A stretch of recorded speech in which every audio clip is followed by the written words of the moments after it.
ప్రతి విగ్రహంలో నా ముఖం అంటే అది నా గొప్పతనం. ఏయ్, ఇది 1000 రూపాయలు తీసుకొని 1,00,000 రూపాయలు సంపాదించి నేను కడపలో ఏం వ్యాపారం చేస్తావు? పూల వ్యాపారం చేశాను సార్. ఏ పువ్వులు చూసినా మీ ముఖమే సార్. గులాబీ పువ్వులు చూసినా మీరే, చామంతి పువ్వులు చూసినా మీరే, బంతి పువ్వులు చూసినా మీరే, తెల్ల పువ్వులు చూసినా మీరే, ఎర్రి పువ్వులు చూసినా మీరే. ఒక నిమిషం. అది ఎర్ర పువ్వు కాదు, దాన్ని గులాబీ పువ్వు, రోజు పువ్వు అంటారు. అంటే మీ ముఖం చూసి.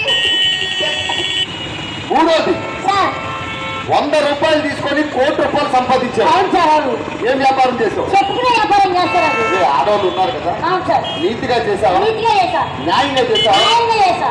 నీతిగా న్యాయంగా చేస్తే చెప్పు, ఏం వ్యాపారం? వద్దు సార్, మీరు ఫీల్ అవుతారు.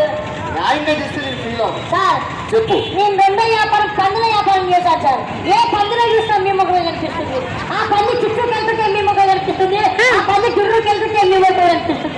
మళ్ళీ మా పంది ఈడింది సార్. దానికి పుట్టిన పంది కూడా మీరే ఉంది సార్. ఏ పేరు పెట్టిన అడగరా సార్? అది పంచాయతీ నువ్వు చప్పలు కొట్టినావు కదా. ఒక్క నిమిషం, ఏం పేరు పెట్టారా? పంది అని పెట్టిన సార్. ఏ ఊరు ఇది? కడప. అరే కడపకి ఆ పేరు ఎలా వచ్చింది చెప్పు. మీరే చెప్పండి, మీరు ఒక అనుకుంటారు కదా. యాక్చువల్గా కడపకి ఆ పేరు రాయడం పెద్ద చరిత్ర ఉంది.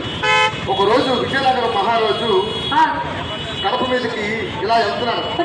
అరే ఈ ఊరికి ఏదైనా పెడదాం అన్నప్పటికీ ఒక ఆవిడ వెంటనే తలుపేసింది.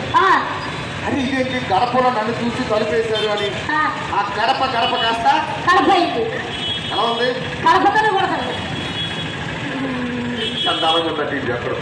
థ్యాంక్ యూ సో మచ్ అండి. మమ్మల్ని టీవీలో చూస్తూ అభిమానిస్తున్న మీ అందరికీ కూడా ప్రత్యేకంగా ధన్యవాదాలు తెలియజేసుకుంటూ ఏంటమ్మా